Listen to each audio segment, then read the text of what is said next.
Namanya perintahnya Allah pasti ada hikmahnya. Hikmahnya itu adalah libaraatir rohmi. Tapi hikmahnya jadi kawula adalah nurut perintah Allah, cek tahu alasannya maupun tidak. Nah, di sini ada illatul hukmi untuk membangun kecerdasan, tapi ada loyalitas untuk membangun ubudiyah.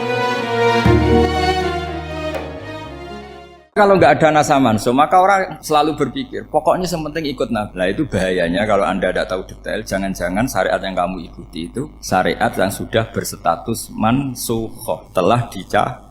Dan itu banyak. Makanya kata Sayyidina Ali ketika ada orang ngajar nggak tahu nasa manso, halakta wa ahlakta, kamu rusak dan merusak orang lain. Seperti tadi pernah ada kawin itu satu turunan, yaitu era Nabi Adam. Masa kita sekarang kawin sama satu turunan, kan nggak mungkin, ya kan? Pernah ada membumi hanguskan orang kafir, yaitu syariatnya Nabi Nuh. Itu dihapus oleh syariatnya Nabi Ibrahim dulu, yaitu Nabi Ibrahim menghentikan apa? Faman tabi'ani fa innahu minni wa man asoni fa innaka ghafurur rahim. Ya, kalau orang ikut saya ya Allah ya pasti golongan saya. Kalau yang masih maksiat, masih balelo, saya berharap engkau ampuni. Akhirnya banyak orang kafir tobat. Coba era Rasulullah itu semua orang kafir Mekah itu kafir. Nabi belum wafat, itu sudah ada 114.000 mukmin semua. Jadi Nabi menangi mayoritas orang menjadi mukmin dari mayoritas kafir. Yaitu disebut wara'aitan nasa yadkhuluna fi dinillahi afwaj. Andai kan Nabi Muhammad pakai syariatnya Nabi Nuh, bisa enggak mengislamkan orang sebanyak itu? Enggak bisa kan? Maka ini penting mengenali nasa mansuh. Jadi periode cara wong Jawa maksud no tuntas. Robila tadar itu, pasot tuntas itu, menghabisi itu habis di periode Nabi siapa?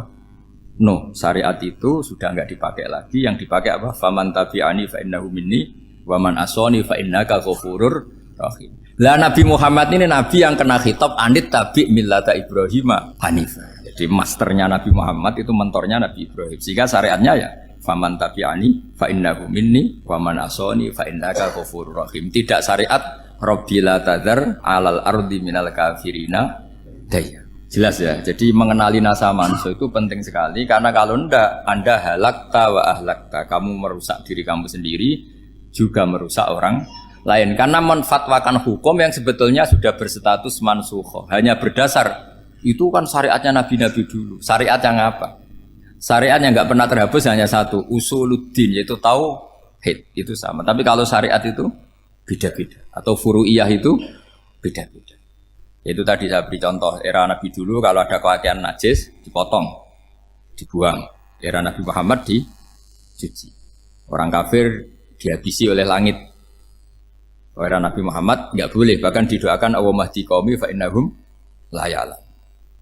Di Qur'annya apa? Wa in ahadum minal musyrikin astajaraka fa'jirhu hatta yasma'a kalam Allah tsumma ablighu ma'mana. Jadi kalau ada orang kafir enggak boleh main dihabisin, mereka beri peluang untuk mengkaji kitab Allah. Hatta yasma'a kalam Allah. Kalau mereka sudah berpeluang ngaji, harus tsumma ablighu ma'mana, harus dijamin keamanan.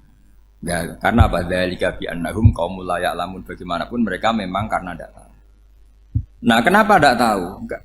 Karena tadi mereka tertutup oleh kultur yang beratus-ratus tahun. Mbah-mbahnya mereka menyembah batu, menyembah berhala. Ya tahunya itu ya Tuhan. Bagaimana Anda bisa menjelaskan sesuatu yang sudah beratus-ratus tahun kan tidak gampang. Maka ada periode dimaklumi, apa? Kalau era sampean kan, mosok waktu disembah saking gobloknya orang, kamu lahir kan sudah nyembah Allah, tidak nyembah batu. Bayangkan kalau kamu jadi mereka, wong perut kamu saja disuruh makan pizza sakit kok, karena saking lamanya makan sambal kan gitu. Kamu bilang perempuan Indonesia saja cantik kok, saking lamanya jadi orang Indonesia. Padahal orang Indonesia tanyakan orang Eropa, cantiknya di mana? Kamu lahir di Afrika, bilang orang Afrika itu cantik, tanyakan orang Eropa, cantiknya di mana, hitam gitu kok. Jadi orang itu pasti terkooptasi oleh sekelilingnya. Orang Afrika akan bilang wanita Afrika itu cantik. Coba tanyakan orang Eropa, cantik apa enggak? Belas. Orang Eropa yang kulitnya gitu kata orang Eropa indah, kata sampean. Koyok anaknya kebo katanya kulitnya. Jadi orang itu akan terkooptasi oleh sekelilingnya. Bayangkan kalau semua orang nyembah berhala terus kamu ndak, alasan kamu apa? Kan menentang mayoritas. Dan itu berat. Maka dimaklumi oleh Allah, dzalika bi annahum qaumul la ya'lamun fi manah panyeruarah. Nah, pemakluman ini yang mulai sekarang terkikis. Orang main pukul saja enggak mau ngaji. Enggak mau ngaji Quran secara kafah. Jadi fatwanya Islam kafah tapi ngajinya Quran enggak kafah. Ngambil satu dua potongan ayat dipakai dalil. Jadi Islamnya inginnya kafah tapi ngajinya Quran enggak. Kalau kafah ya hafal 30 juz itu. Kalau mau kafah ya hafal berapa? 30. Makanya saya sering bilang, saya sering dinasihati orang karena belum tahu saya ini hafal Quran. Bapak harusnya Islam itu kafah. Kata saya ya dimulai dari konsep Islam itu kafah dulu apa ya hafal Quran secara kafah. Jadi ini penting saya utarakan. Bahaya sekali orang mengenali Islam tanpa mengenali nasah mansukh. Karena beberapa syariat Nabi sebelum kita itu berstatus mansukh. Terus contoh berikutnya, ini nasah mansukh antar Nabi apa khusus internal Nabi? Antar Nabi aja agak selesai nih sampai subuh aja agak selesai. Contoh yang paling keren mungkin cowok semua senang. Nabi Dawud dulu istrinya berapa? 99. Nah itu kalau masih halal itu kan berarti jenengan tuh punya istri berapa? Wah itu kan ngeri betul. Punya satu aja repotnya gitu apalagi berapa? Punya 99. Terus kamu bilang gini, ini kan syariatnya Nabi Dawud, Nabi kan bisa diikuti. Pernah ada periode di mana seperti itu boleh. Jadi makanya mau tidak mau ngenali nasah mansukh itu harus. Kalau ndak ya kamu masih berkeyakinan boleh beristri berapa? Nah ini penting saya utarakan. Makanya Sayyidina Ali itu kalau ngetes calon mubalek, kira-kira kalau Kemenak dulu inginnya apa? Sertifikasi apa? Mubalek. Itu tanyanya gitu. Ta'rifun an-nassa wal mansukh, kamu apa tahu nasah mansukh? La. Jawabnya Sayyidina Ali, halak tahu ahlak tahu. Kamu orang yang rusak. Karena tadi takutnya ada syariat yang sudah mansukh dipakai. Itu tadi misalnya kita ini tidak umatnya Nabi Nuh, tapi pakai syariat Robbila tadar alal ardi minal kafirina. Terus ketiga begini, misteri manusia itu. Dan ini kita tidak pernah tahu sampai kiamat, tapi ini ilmu harus kita diskusikan. Misalnya saya ini namanya Bahaudin. Saya sekarang hidup sampai 2019 sekarang. Kan hanya Allah yang tahu berapa turunan saya sampai kiamat dan statusnya kayak apa.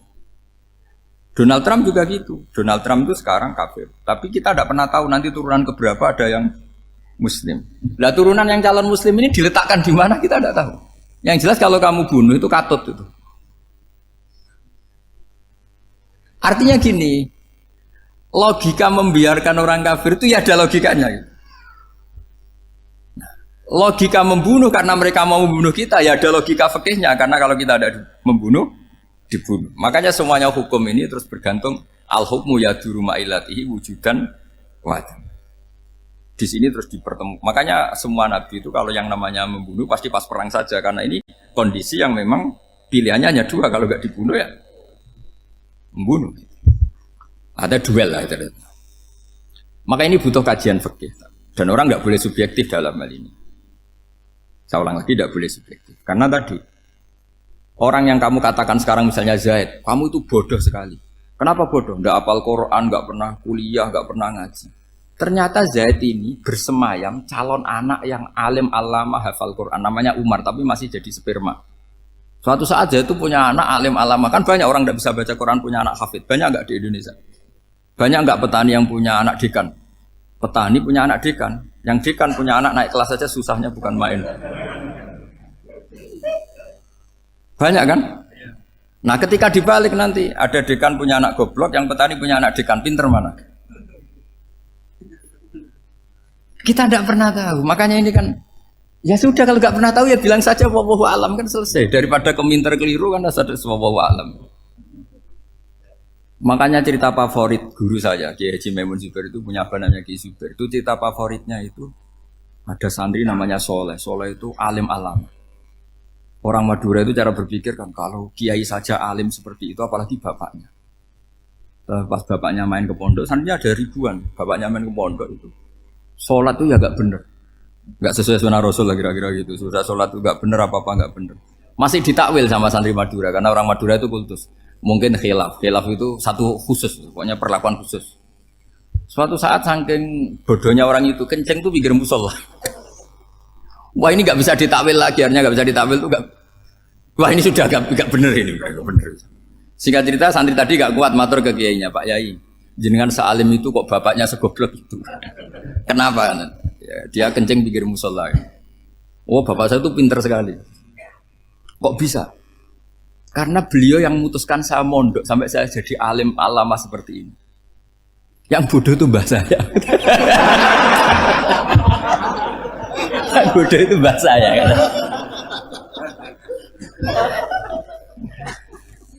Artinya gini, sekarang misalnya Anda dekan, atau Anda rektor, atau Anda profesor, atau Anda kiai top, mubalek kondang. Anda mubalek kondang terus punya anak, gobloknya bukan main. Atau apalagi anaknya ketangkep KPK.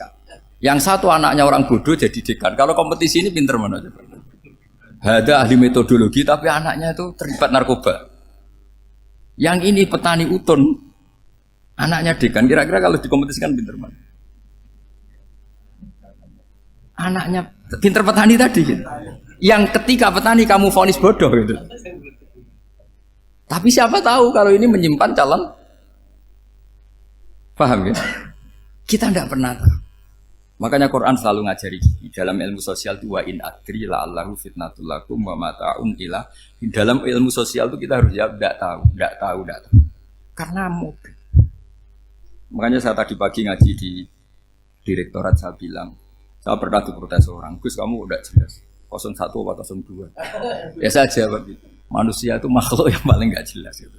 Sekarang soleh suatu saat bisa saja nggak soleh. Yang sedang nggak soleh suatu saat soleh. Sesuatu yang mungkin rubah kok kamu fanatik itu gimana? Nalarnya itu gimana? Coba kita tahu dulu Wahsy itu pembunuh Hamzah, akhirnya mati mukmin ya enggak? Padahal orang yang sangat dibenci Rasulullah karena membunuh Sayyid siapa? Hamzah. Sa'labah yang tukang itikaf di masjid akhirnya su'ul Fatimah. Kita enggak pernah.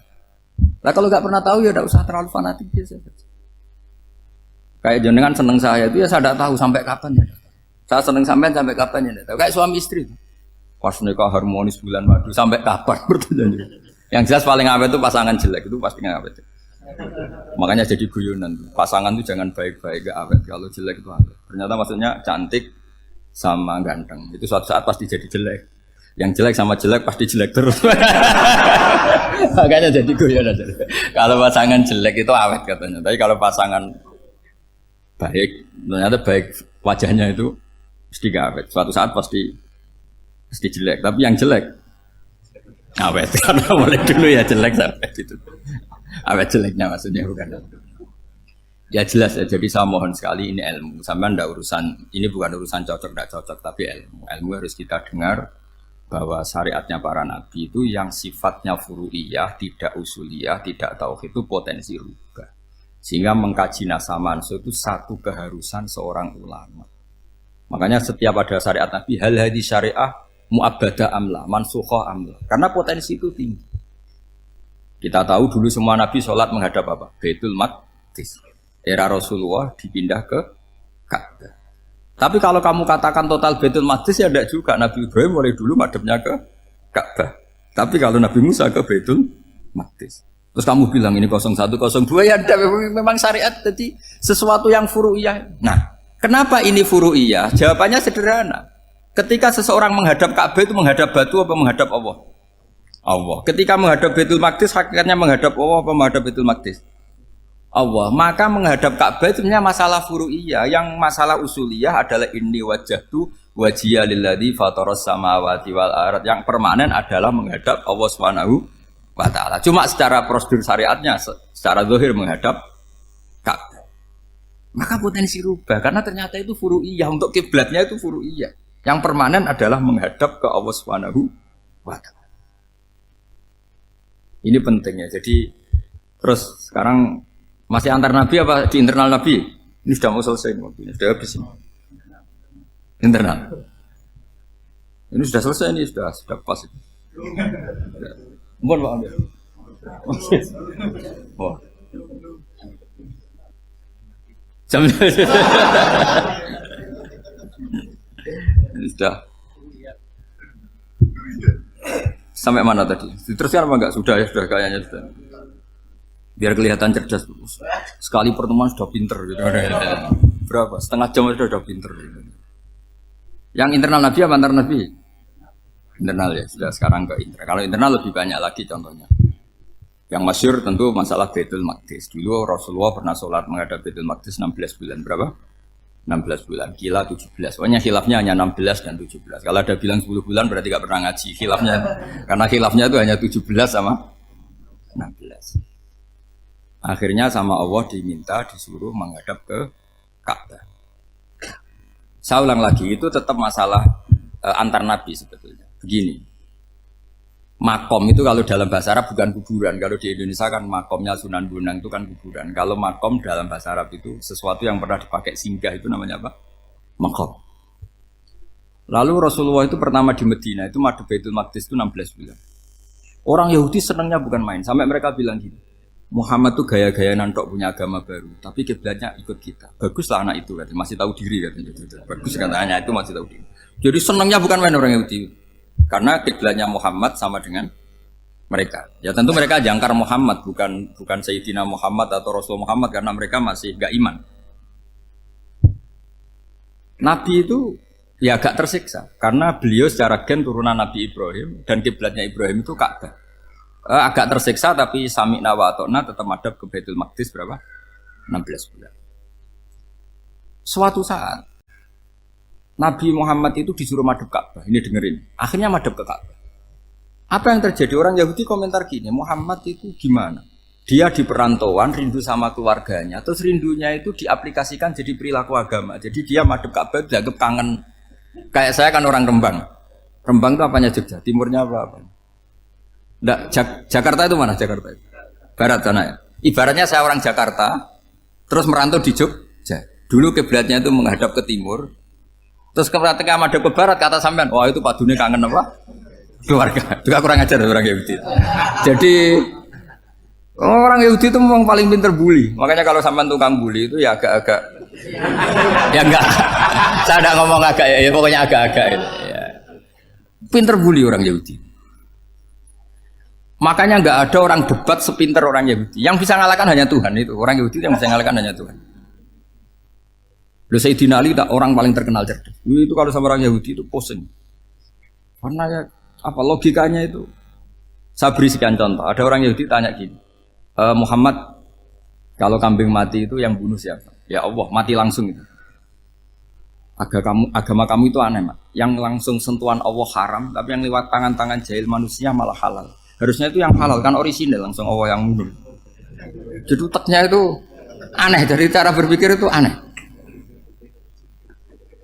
Nah cara sampean ini kan, nak halal pangan kue. Tapi Nabi kan nggak boleh bertutur kata kasar gitu. Kalau yang jadi Nabi saya untalan ngono kan gitu. Tapi Nabi kan nggak boleh kasar. Jadi Nabi itu problem karena nggak boleh apa? Kasar. Kalau kita kan gampang, wis nak halal untalan kan selesai. Apa? Tapi Nabi nggak boleh kasar gitu. Jadi nak jadi nggak Nabi, nggak sampean itu kan enak. Mau keliru ya pantas, mau apa saja pantas. Karena kan nggak panutan. Kalau Nabi nggak bisa meluruskan kebenaran itu harus tetap sesuai akhlak. Ya, jadi agak kerepotan. Makanya punya Umar, alhamdulillah ada yang nggak perlu aturan itu. Jadi enak. Jadi ya itu memang aturannya harus itu. Coba Nabi itu perang tapi nggak boleh bunuh. Kayak apa susahnya? Beliau jadi sasaran tembak tapi nggak boleh bunuh. Kalau sahabat kan enak, duel, relax, santai, bisa tarung. Kalau Nabi nggak boleh. Makanya Nabi meskipun ikut perang terus gak ada sejarah orang yang dibunuh. Ya, hanya satu peristiwa itu pun dibaca orang kafir, ditangkis Nabi, pedangnya kembali ke dia mati. Tapi gak ada yang Nabi. Karena Nabi kalau pembunuh nanti itu terus kayak pendekar kan susah juga punya Nabi kok. Habis perang saya Nabi tanya, Muhammad habis perang berapa? 1000. Ya repot juga punya Nabi mantan apa? Pembunuh meskipun yang dibunuh orang kafir, tapi kan kayak apa ya? Fitrah manusia itu akan menolak kepemimpinan orang yang gitulah pokoknya nggak bisa diterangkan itu. Makanya Nabi itu nggak pernah bunuh, meskipun kayak apa musuhnya tapi nggak pernah bunuh. Untungnya di sekeliling orang-orang yang tadi. Jangan bilang tuh suka bunuh ya, pokoknya perang gitu ya. Perang dengan bunuh itu beda loh. Ya. Kalau perang itu fair apa? Fair. Sampai mana tadi? Nabi Ibrahim ya. Makom tadi saya ulang lagi. Nabi Muhammad menghadap ke Baitul Maqdis itu hanya Allah nuruti. Ini loh Nabi betul. Tahu betul bahwa di antara syariat adalah Baitul Maqdis. Karena semua Nabi pernah berkiblat Baitul Maqdis. Tapi Nabi ketika menghadap ke Ka'bah, Nabi juga dibilangin sama Allah. Ini loh syariat yang benar, karena Ka'bah juga kiblat sing a'taku, lebih tua ketimbang Baitul Maqdis. Maka disebut Ka'bah Atiqah. Ilal Baitil Atiq. Kalau Quran bahasakan Ka'bah apa? Wal yatawafu bil Baitil Atiq. Atiq itu tua sekali. Ya sudah. Ketika berstatus tua itu orang Yahudi seneng, mergo roh kelirune Muhammad. Mereka nantang, Muhammad ayo debat terbuka. Nabi rawuh. Bagaimana Anda bilang Ka'bah itu kiblat tertua? Wong Ka'bah itu pertama yang menghadap sana itu ya kamu. Semua Nabi menghadapnya ke Baitul Maqdis. Terus Nabi Muhammad mulai berargumentasi ilmiah tadi. Enggak, Ka'bah itu kiblatnya Ibrahim. Jadi Ibrahim dulu itu yang mulai dulu kiblatnya itu di Ka'bah. Terus orang itu tanya buktinya apa? Terus dijawab fihi ayatum bayinatum maqam Ibrahim. Ternyata di situ ada jejak kakinya Nabi Ibrahim, yaitu batu yang diinjak beliau ketika bangun Ka'bah. Itu argumentasi ilmiah. Lah barang orang Yahudi kehilangan ilmu, itu gobloknya orang Yahudi. Makanya yang bisa mengalahkan Yahudi hanya Allah Subhanahu wa taala. Luang Ibrahim saja golongan kita, pengikut kita. Ibrahim itu pengikut Yahudi. Wah, itu Nabi mulai senyum-senyum, mulai tertawa-tawa. Wah, itu goblok orang terdidik. Karena itu ibaratnya kayak kamu bilang Soekarno itu pengagum Puan Maharani. Kira-kira seperti itu. Soekarno itu pengikut Puan. Karena Yahuda itu Yahuda bin Yakub bin Ishak bin Ibrahim. Saya ulang lagi ya, nasabnya Yahudi ya Pak. Yahuda bin Yakub bin Ishak bin Ibrahim. Jadi Ibrahim itu mbah keempat dari Yahuda. Tapi karena mereka kalah debat, Ibrahim itu pengikut Yahudi, itu sama dengan bilang apa? Soekarno itu pengikut Puan Maharani. Itu kan jadi aneh. Atau Gus Dur pengikut Mbak Yeni, atau Basim Asari pengikut Mbak Yeni, itu kan aneh. Wah, akhirnya sama Allah diingatkan. Makanya ada ayat ha antum haula hajjatum fi malakum bi ilm falimatu hajuna fi ma laysa lakum bi ilm. Perjanjian debat ini semuanya harus ilmiah. Tapi kenapa perdebatan Anda malah ndak ilmiah? Karena orang Yahudi iftadohu, malu semua. Wah, semuanya Muhammad itu satu-satunya kekalahan orang Yahudi. Tapi ayat-ayat seperti ini itu enggak populer. Ayat ha antum haula'i hajjatum fi malakum bi ilm falimatu hajuna fi ma laysa lakum bi. Jadi Islam betapa hebatnya Islam. Kalau debat harus ilmiah. Dan Kanjeng Nabi menantang, ini perjanjian kita debat ini ilmiah. Kenapa sekarang jadi tidak ilmiah? Yaitu kamu mengatakan Ibrahim itu pengikut Yahudi, padahal Ibrahim dengan Yahudi itu dulu Ibrahim. Kan Yesus mat kalah mat, tapi tetap ra Islam. Tapi nah, makanya terus Ka'bah dibuktikan ketuaannya lewat apa? Fihi ayatum bayinatum maqamu Ibrahim. Itu bukan makom kuburan. Karena makamnya Nabi Ibrahim tetap Hebron, tengguni Palestina. Kira-kira itu Palestina. Jari Israel yo ning Israel, bola menang di. Jari ning Israel yo ning Israel, jari Palestina ning. Saya pernah ziarah ke sana di Hebron. Di makamnya Nabi siapa? Ibrahim. Jadi jelas ya. Jadi nasa mansuh itu ketentuan yang dikehendaki Allah Subhanahu wa taala untuk menguji loyalitas manusia, menanggalkan semua akalnya. Makanya saya mohon sekali siapapun yang ngaji saya dimanapun, sekali-kali manusia itu harus menanggalkan akal. Sekali Anda pakai akal, maka Anda akan ingkar dengan nasa mansuh. Nasa mansuh itu hukum yang direvisi, yang dibatalkan. Makanya orang Yahudi lagi-lagi pinternya orang Yahudi. Merovokasi orang-orang yang Islamnya belum kuat, diprovokasi gini. Ungzuru ila Muhammadin tahayyara fi din yukhillu yawman wa yuharrimu ukhra. Lihat itu Muhammad, dia kebingungan cara beragama. Kadang bilang A, besok bilang B. Jadi nasa mansub dianggap satu bentuk kebingungan. Gak kurang ajar tapi. Wah, akhirnya sebagian orang yang murtad. Makanya nasa mansub itu satu peristiwa yang menjadikan banyak orang murtad. Karena diprovokasi orang Yahudi bahwa itu bentuk kebingungan Muhammad. Akhirnya terus saya qulu sufa minan nasi ma wallahum angqiblati mulati kanu aliyah. Kelirunya orang Yahudi adalah ternyata nasab mansuh yang dipilih Rasulullah itu semuanya ada di Taurat dan Injil. Termasuk di Taurat dan Injil disifati dan Nabi yusolli ilal kiblatin, bahwa Nabi ini akan bersolat dengan dua kiblat. Makanya tetap ditantang. Qul fa'tu bit Taurati fatluha in kuntum shadiqin. Kalau kamu tidak percaya bahwa saya ini orisinil, ayo bareng-bareng mengkaji Taurat. Tapi mereka tidak siap mengkaji Taurat. Karena Taurat semuanya mendukung Rasulullah Muhammad SAW. Fatluha in kuntum shadiqin. Makanya ini penting sekali ngaji. Jadi perdebatan itu macam-macam. Dan itu pinternya orang Yahudi. Ungzuru ila Muhammadin tahayyara fi dini. Yukhillu yauman wa yuharrimu ukhra. Ini penting sekali. Makanya Nasa Mansur itu uji loyalitas. Itu Imam Malik kalau mencontohkan ke Imam Syafi'i. Saya berisikan contoh fikih. Ini saya melanggar waktu ini. Ini sudah saya yang tidak mengesahkan diri saya. Ya misalnya ini ya, ini kertas saya bawa ya, ini kertas saya bawa. Terus ini tak kasih uang misalnya, uang 100.000. Atau kalau contoh Imam Syafi'i dulu dididik Imam Malik begini.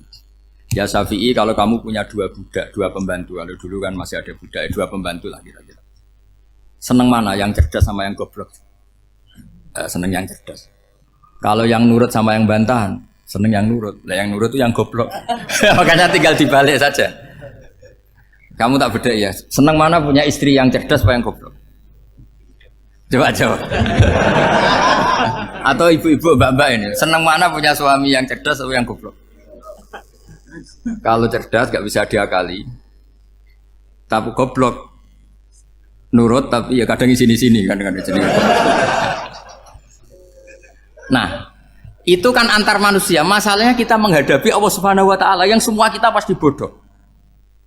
Kita menghadapi Allah Subhanahu wa taala yang semuanya kita pasti bodoh. Allah jelas ngendikan wa kanal insanu dzaluman jahula. Manusia itu banyak dolimnya. Dolim itu sifat mubalaghah. Kalau orang dolim sekali dolim, kalau sering zalum, kalau jahil biasa jahil, kalau banget jahili jahul. Bahasa Arab kan gitu memang. Ghafir, pengampun biasa. Kalau ghafur selalu mengampuni. Syakir, makanya sifatnya Allah Ta'ala ikut wazan fa'ul semua. Ghafur, syakur. Atau diikutkan wazan fa'al. Kalau goblok biasa jahil, goblok banget jahal kan itu. Kafir biasa kafir, kalau kafir banget kafar. Ya, jadi wazan balagha itu bisa fa'al, bisa fa'ul ya. Kafirin, kafar atau kafur. Paham ya? Malah ngaji nahwu. Ya tapi ini memang perangkatnya ya. Ini kan perang mau tidak mau. Makanya misalnya Allah tidak suka kulla kafarin banget kafir ya, Pak. Paham ya? Kulla khawanin banget khianate. Kalau khain khianat biasa, kalau khawan sering khianat. Nah manusia itu kata Allah apa? Zaluman wis banget dolime banget. Itu kalau yang ngarang hikam mencontohkan tuh gini. Manusia itu pas bener saja salah, apalagi pas salah. Jadi manusia itu kata Imam yang ngarang hikam itu man itu kanat mahasinhu masawiyah fakih fala takunu masawihi masawiyah. Ketika baik saja buruk, apalagi ketika buruk. Coba kalau ada orang dermawan sama teman-temannya, tanyakan istrinya. Duit diambur-ambur, disikno konco ngalono bojo. Mesti itu. Teman yang sering silaturahim ke teman-temannya, kata temannya baik, senang silaturahim, tanyakan istrinya. Oh, meninggali wong. Jadi manusia pas baik saja ada buruknya. Apalagi pas buruk. Makanya dulu bapak saya ngajarin saya istiqomah ya apik ya. Tapi kadang-kadang nak keterusan ora istiqomah ngangkangi orang dia tidak punya kesempatan. Misalnya ada imam masjid ngimami terus sampai tua sampai mau mati. Itu istiqomah apa tidak memberi peluang yang lain? Tidak jawab aja. Jadi itu manusia. Jadi pas baik saja buruk. Apalagi pas buruk. Kayak saya gini di sini ngajar baik, tapi saya ada sopannya harus di atas. Padahal banyak orang sepuh ada Pak On, ada beberapa yang kan terpaksa nggak sopan. Tapi sampean yang nyuruh, berarti sampean yang dosa. Kemarin saya minta di bawah supaya ganjaran saya utuh ini gara-gara begini ganjaran saya ini agak terkredit apa terdebat itu karena itu. Saya teruskan. Jadi manusia itu punya sisi itu karena manusia itu dzalum dan apa jahul. Wa kanal insanu dzaluman. Problemnya ini ngadepi Allah yang selalu pinter, yang kita selalu bohong. Misalnya gini, kamu ditanya Allah. Ini contohnya Imam Malik. Ikla hadi sokhroh, fa inna tahtaha dhahaban. Nah, coba bongkahan batu itu kamu angkat, di bawahnya ada emas. Lalu budak yang pinter berlogika. Oh disuruh buka itu karena ada emas toh. Berlogika. Kalau budak yang goblok enggak? Ya disuruh ya diangkat saja. Ada emas apa enggak karena perintah ya diangkat. Yang satu nurut karena perintah, yang satu nurut karena ada emas, ada sesuatu. Logikanya suatu saat Tuhan tuh hanya bilang gini tok, ikla hadis sokhroh, batu itu angkat. Yang nurut yang goblok permanen tadi. Kan langsung ngangkat. Yang pinter, ini ada apa lagi Gusti kok harus diangkat? Ya gak ada apa-apa, nyuruh saja kata Allah gitu. Wah, tidak bisa. Sesuatu harus ada alasannya. Itu kira-kira mangkel loh, Pak? Oh, mangkel. Nah, logikanya manusia seperti itu. Makanya dua murid pinter, di rakyat pinter, presiden ya susah mesti demo. Goblok ya susah di sini uang. Ini kan nggak ada pilihan. Memang manusia itu nggak ada pilihan. Nah, sekarang masalahnya gini di fikih ini, saya kembali lagi ke fikih. Pertanyaannya secara fikih begini. Misalnya iddah. Iddah itu seorang perempuan ditinggal mati suaminya atau ditinggal atau cerai. Itu kan ada namanya apa? Iddah. Iddah itu memastikan apa tujuannya? Memastikan rahim itu steril dari mani atau sperma zaut awal. Supaya nanti kalau dinikah orang lain tidak terjadi ikhtilatul nasab. Oke, berarti iddah kita beri argumentasi secara ilmiah li baro'atir rohmi. Jadi misalnya Zaid menceraikan istrinya Sri dalam keadaan masih bisa haid. Iddahnya 3 kali masa suci. Wal mutallaqatu yatarabbasna bi anfusina salah satu guru. Lalu karena secara teori medis kalau haid berarti bukti tidak hamil. Apalagi kalau haidnya terulang-ulang sampai 3 kali pasti tidak hamil. Jika kalau nanti dinikahi orang lain pasti kalau ada anak ya anaknya zaud sani atau zaud kedua. Berarti alasan iddah li baro'atir rohmi. Oke, kita sok pinter, sok bijak. Pertanyaannya adalah sekarang sudah baru 1 bulan suaminya di Malaysia nggak pernah ngumpuli. Dicek di medis juga berbukti tidak hamil. Apakah boleh tanpa iddah? Semua ulama mengatakan tidak boleh. Tapi ini kan rahimnya jelas bersih. Ya karena iddah itu nuruti perintah pangeran. Pokoknya tetap iddah. 3 kali masa suci. 3 kali masa suci atau masa haid. Itu ada perdebatan ulama. Tapi kan ini terbukti bersih Gus. Meskipun terbukti bersih kata Allah harus iddah 3 bulan atau berapa? Kira-kira 3 bulan 4 bulan ya tetap harus iddah. Pemilih mana sok pinter Gusti berhubung ini. Pangeran buat terang gitu. Berhubung. Jadi Tuhan apa bawa hari berhubung Gusti ini jelas steril dari sperma zaut awal. Enggak usah iddah Gusti. Sama aja kamu disuruh majikan kamu ikhla hadis sakro berhubung nggak ada apa-apa, nggak usah ya. Kira-kira mangkel nonda budak yang seperti itu. Mangkel. Maka dibutuhkan kebodohan dalam beragama. Betul itu memang. Makanya Nabi itu unik pernah bilang itu gini. Aksaru ahlil jannah al-bulu. Aki-aki penduduk swarga itu al-bulu wong goblok-goblok. Maksudnya goblok yang jenis ini bukan goblok betulan maksudnya. Maksudnya goblok jenis ini itu ya tetap pinter tapi pinternya dibuang pura-pura goblok demi samina. Nah, jadi saya misalnya kok pinter dan goblok tadi sekaligus pinter dan goblok ya bah ikhla hadis sokhra fa inna tahta hadapan tak angkat karena saya tahu di bawah ada emas tapi di hati saya sajane ya mergo perintah suatu saat kok disuruh Allah ikhla hadis sokhra perintah ya tak angkat ya sudah jadi ya pinter ya goblok saya tahu namanya perintahnya Allah pasti ada hikmahnya iddah adalah li baro'atir rohmi. Tapi hikmahnya jadi kawula adalah nurut perintah Allah, cek tahu alasannya maupun tidak. Lah di sini ada illatul hukmi untuk membangun kecerdasan, tapi ada loyalitas untuk membangun ubudi. Ya, bahwa kita ini kawula roh tetap loyal. Makanya tadi pagi saya cerita Sayyidina Umar. Sayyidina Umar kayak apa cerdasnya? Tapi tetap ubudi ya. Yaitu Rasulullah SAW sering dibully orang kafir. Muhammad tuh gaya-gaya nantok. Wong ra oleh nyembah berhala, ra oleh nyembah watu, jebule dekne nyembah Hajar Aswad. Karena dilihat dari jauh kan tetap nyium Hajar Aswad. Coba kalau kamu lihat dari jauh. Kamu sujud dari jauh kan kayak sujud sama batu. Makanya Sayyidina Umar karena orang kafir masih cara berpikir gitu, tiap nyium Hajar Aswad itu komentar gedumel. Alim tu annaka hajarun la tadurru wa la tanfa. Walau la anni ra'aitu Rasulullah qabbalaka ma qabbal. Aku roh nak watu, ya ramandoroti ramanfaati. Kalau saja saya tidak melihat Nabi nyium kamu, saya tidak sudi nyium kamu. Jadi tidak berdoa doa mustajab itu tidak gerutu. Karena apa? Umar tahu ini masalah secara tauhid. Kalau saya doa depan Hajar Aswad nanti dikira syirik karena berdoa di depan batu. Tapi kalau saya tidak nyium nyulayani sunnah Rasul yaitu nyium Hajar, wis tengah-tengah nyium sambil gerutu. Itu sudah kompromi. Ya nyium tapi gerutu. Kayak apa? Makanya ya cerdas tapi ya goblok tadi ya cerdas. Itu uniknya Rasulullah. Jadi muji orang pintar ya sudah langit. Tapi Nabi pernah dalam satu hadis mengatakan aksaru ahlil jannah al-bulbu. Aki-aki penduduk swarga itu orang bodoh. Artinya orang bodoh itu bukan bodoh betulan kan? Dia meninggalkan akalnya demi loyalitas ubudiyah. Untuk menutup itu bukti begini. Perang Badar itu perang yang nggak mungkin dimenangkan umat Islam karena orang kafir itu 1000 dengan pasukan full dengan peralatan perang full. Rasulullah itu tahun kedua Hijriah itu pasukannya hanya 313. Itu pun pedang itu untuk orang 5 itu hanya ada pedang 1. Jadi kalau mau dibaca orang, sih kamu nilai pedangnya aku. Itu kan nggak kebayang perang dalam keadaan seperti itu. Jadi mesti kalah, orang kok mungkin kalah, mesti. Tapi Nabi tetap bilang, saya ini disuruh Allah perang, ya harus berangkat. Yaitu perang Badar. Kata para sahabat, ya Rasulullah ini nggak masuk akal, sudah nggak usah perang, ini nggak masuk akal, mau setor nyawa. Sudah gitu dadaan, nggak ada persiapan. Lucunya apa? Sahabat itu ketika Nabi tetap berangkat. La akhrujanna walau waqti. Nabi menginginkan saya tetap berangkat meskipun sendi. Setelah Nabi berangkat sekian meter, tuh sahabat ikut semua. Kata Nabi, lah kamu kok ikut? Ya ikut saja. Kata kamu mesti kalah. Ya anggap saja setor nyawa. Demi loyalitas pada jenengan. Itu makanya nggak ada periode sebaik periode sahabat. Tapi yang gerutunya jalan.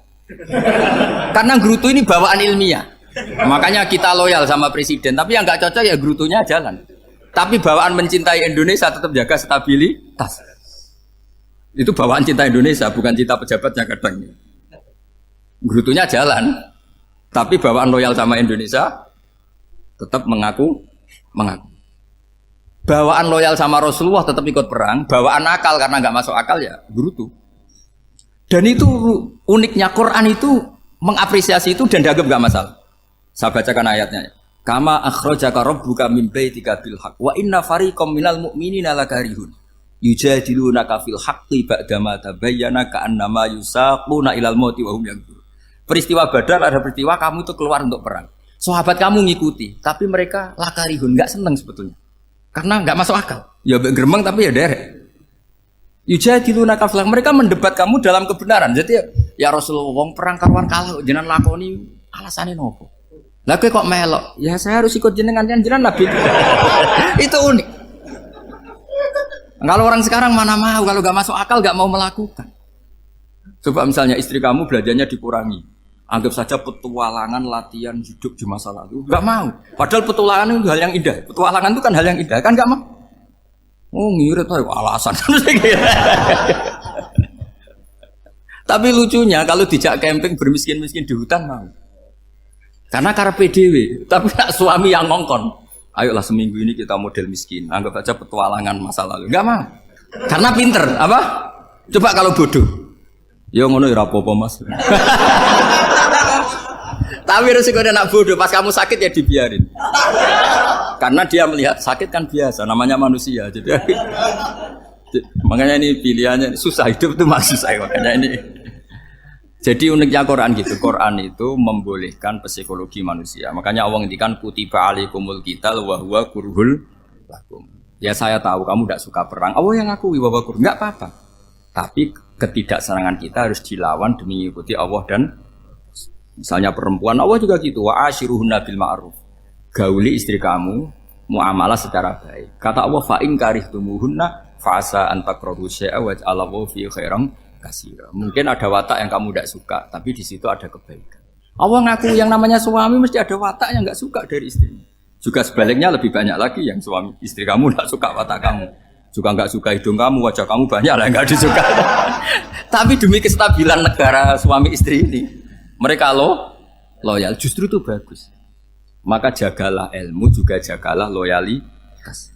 Itu yang perlu saya utarakan. Jadi makanya agama ini dibangun dua. Satu kecerdasan hikmah, yaitu ya al-hukmu yaduru ma'ilati wujudan wa adaman. Tapi juga ada ubudiyah, bahwa agama ini milik Allah. Maka sami'na wa ata'na. Karena begini logikanya, saya ulang lagi masalah batu. Iqla hadis sokhra fa inna tahta adaban. Terus saya angkat, pembantu saya ngangkat. Dia saya gaji atas nama apa? Nurut kan? Atas nama menemukan emas apa atas nama nurut? Nurut, karena emas itu juga penemuan saya, milik saya. Ngangkat batu yang nggak ada emasnya juga atas nama nurut. Jadi rapot yang saya berikan ke pembantu saya itu tentang nurut dan tidak nurut. Saya kan tidak peduli dengan cerdas dan tidak cerdas. Itu kan tidak sesuatu yang menguntungkan saya.